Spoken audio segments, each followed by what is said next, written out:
बिस्मिल्लाहिर्रहमानिर्रहीम। अस्सलामुअलैकुम। कैसे हैं व्यूवर्स? उम्मीद करती हूँ आप लोग खैरियत से होंगे। जहाँ रहें हैप्पी रहें, हेल्दी रहें। आज आपके साथ आलू गोश्त की रेसिपी लेकर आई हूँ जो बहुत ही आसानी से हम बनाएंगे। तो चलें जी, बनाना शुरू करते हैं। यहाँ पर सबसे पहले कढ़ाई मैंने रख दी है चूल्हे पे और इसमें मैं डाल दूँगी आधा कप के करीब घी। अगर आपके ऑयल इस्तेमाल करते हैं तो ऑयल डाल दें, नहीं तो घी अगर इस्तेमाल करते हैं तो आपने घी डाल देना है। तो यहाँ पर आधा कप के करीब इसमें मैंने डाल दिया घी और इसको मेल्ट होने देंगे, अच्छी तरीके से गर्म होने देंगे। फिर इसमें हमने डाल देनी है प्याज। प्याज यहाँ पर मैंने जो है चॉपर में डाल कर चॉप कर ली थी। अगर आप चाहें तो आप वैसे भी इसको डाल कर वैसे भी आप बना सकते हैं, चॉपर के बगैर भी आप वैसे कटिंग करके। तो फिर ब्राउन करने के बाद आप इसको ब्लेंडर में डालकर अच्छी तरह ब्लेंड कर दें, दही डालकर उस तरीके से भी बनता है। वैसे तो आलू गोश्त की बहुत तरह की रेसिपियाँ हैं, बहुत तरह से लोग बनाते हैं। तो आज आपको बहुत ही आसान तरीके से बनाना बताऊंगी जो बहुत ही झटपट से बन जाता है। तो यहाँ पर जैसे ही प्याज ज़रा सा कलर चेंज हो जाए प्याज का, तो इसमें अदरक लहसुन का पेस्ट डाल दूंगी 1 टेबल स्पून। और इसको चम्मच हिलाते रहेंगे और थोड़ी देर 2 से 3 मिनट तक लहसुन के साथ हमने इसको फ्राई करना है। 2 से 3 मिनट हो जाए तो फिर इसमें डाल देंगे टमाटर। टमाटर भी यहाँ पर मैंने चॉपर में डालकर चॉप कर लिए थे, आप चाहें तो चॉप कर सकते हैं, नहीं तो आप इनको वैसे भी डाल सकते हैं। तो यहाँ पर ये काम करने से ज़रा जल्दी से हमारे जो हांडी है वो जल्दी से बन जाती है। आजकल आपको पता है गर्मी बहुत ज़्यादा पड़ रही है, इस वजह से हम झटपट से ये आलू गोश्त बनाएंगे और वो बहुत ही मज़ेदार सा बनेगा। तो यहाँ पर हम टमाटर डालने के साथ साथ ही इसमें मैं डाल दूँगी मसाले। तो मसाले जो है खड़े मसाले जो गरम मसाले होते हैं ना, वो सारे मैंने गोश्त में डाल के बॉईल कर लिए थे। गोश्त में मैंने नमक भी डाला हुआ है। तो यहाँ पर 1 टेबल स्पून मैंने लाल मिर्च का पाउडर डाल दिया है, साथ में धनिया पाउडर 1 टेबल स्पून डाल दिया है और साथ ही इसमें डालूंगी हल्दी पाउडर 1/2 टी स्पून।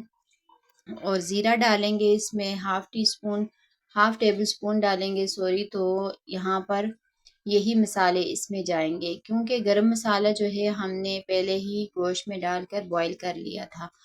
तो यहाँ पर ये मसाले जाएंगे, बहुत ही मज़ेदार सी इनकी जब तक खुशबू आए, जब तक मसाला अच्छे तरीके से भुन न जाए, तो हमने इसको अच्छे तरीके से फ्राई करना है। तो यहाँ पर ये देखें, मैंने यहाँ पर इसको 7 मिनट तक तकरीबन इस मसाले की भुनाई करनी है। तो यहाँ पर आके सारा जो हांडी के है ना, तो वो इस मसाले पर डिपेंड करता है। अगर मसाला आपका जितना अच्छे तरीके से फ्राई होगा, अच्छे तरीके से भुनेगा, तो आपका सालन उतना ही मज़ेदार बनेगा। तो यहाँ पर ये देख सकते हैं अच्छे तरीके से इसमें हमने इसको भून लिया है। अगर लगे आपको कि मसाला नीचे लग रहा है तो आप इसमें थोड़ा थोड़ा पानी भी ऐड कर सकते हैं। तो यहाँ पर जैसे मसाला भुन जाएगा तो अभी इसमें डालेंगे गोश्त। गोश्त मैंने पहले ही बॉईल करके रखा हुआ था। तो सिंपल पानी में मैंने गोश्त डालकर इसमें मैंने गरम मसाला डालकर नमक डालकर इसको बॉईल कर लिया था, ताकि अच्छे तरीके से गल जाए और हमारे झटपट सी जो रेसिपी है वो तैयार हो जाए। तो यहाँ पर पहले हमने जो है गोश्त डालकर अच्छे तरीके से इसको भूनना है। अगर लगे मसाला लग रहा है तो थोड़ा थोड़ा आप पानी भी साथ साथ ऐड करते जाएं। तो बहुत ज़बरदस्त सा ये आलू गोश्त की रेसिपी बनती है और बहुत ही आसानी से बनती है। कवर लगा दूंगी 1 से 2 मिनट तक इसको, फिर उसके बाद हम इसको देखेंगे। तो ये देखें, कवर लगाकर मैंने हल्की आंच पे छोड़ दिया था। तो अच्छे तरीके से इसकी भुनाई करेंगे। तो यहाँ पर ये देख सकते हैं अच्छी तरह से ये भुन चुका है। अब इसमें मैं डालूंगी आलू। आलू भी पहले से ही कट करके रखे हुए थे ताकि मेरे प्यारे प्यारे व्यूवर्स का टाइम ना वेस्ट हो, इसलिए सारी चीज़ जो है वो पहले ही रेडी करके रख देते हैं, ताकि कम से कम वक्त में आपको अच्छी से अच्छी तरह से आप जो है रेसिपी बना सके। तो यहाँ पर अच्छी तरह से मिक्स करेंगे आलूओं के साथ, और आलूओं को भी हमने 5 मिनट तक गोश्त के साथ भूनना है ताकि इन पे अच्छी तरह से कलर आ जाए। अगर हम भूनेंगे नहीं ना, तो यहाँ पर अगर साथ ही हम इसमें पानी डाल देंगे तो फिर आलू जो हैं वो वाइट वाइट रहेंगे। फिर इसको कवर लगाऊंगी और हल्की आंच पर मैं रखूंगी 2 से 3 मिनट तक, तो ताकि आलू पर अच्छी तरह से कलर चढ़ जाए। ये देखें अच्छी तरह से कलर आलूओं पे आ गया है। अब इसमें हमने पानी डालना है। पानी जिस यखनी में हमने गोश्त बॉईल किया था ना, वही वाली इसमें डालेंगे, एक्स्ट्रा पानी इसमें नहीं डालेंगे। तो यहाँ पर आप देख सकते हैं अच्छे तरीके से भुन गए और जो ऑयल है वो बिल्कुल सेपरेट हो गया है। तो अब इसमें हमने पानी डाल देना है। तो यहाँ पर पानी डालकर आपने इसको कवर लगा कर रख देना है। तो ये देखें, अब इसमें अच्छी तरीके से मिक्स करेंगे और इसको कवर लगाकर आपने छोड़ देना है ताकि आलू जो हैं कच्चे हैं ना तो वो अच्छे तरीके से गल जाएं और सालन हमारा एकदम से रेडी हो जाए।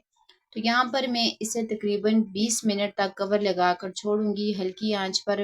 पहले हम हाई फ्लेम करेंगे, जब इसको बॉयल आ जाएगा ना तो फिर इसको हमने मीडियम फ्लेम पर छोड़ देना है। तो यहाँ पर इसको 20 मिनट हो चुके हैं। तो ये देखिए मज़ेदार सा हमारा आलू गोश्त का सालन जो एकदम से रेडी हो गया है।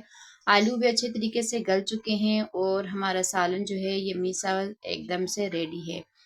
तो अगर वीडियो देखते देखते यहाँ पर इस पॉइंट तक आप पहुँच गए हैं तो अगर आपने मेरी वीडियो को लाइक शेयर नहीं किया तो प्लीज़ लाइक किया करें। यहाँ पर साथ ही 2 हरी मिर्चें डालूंगी, धनिया डालूंगी और इसको फिर 1 मिनट के लिए कवर लगा के छोड़ देंगे। फिर उसके बाद इसको करते हैं डिश आउट।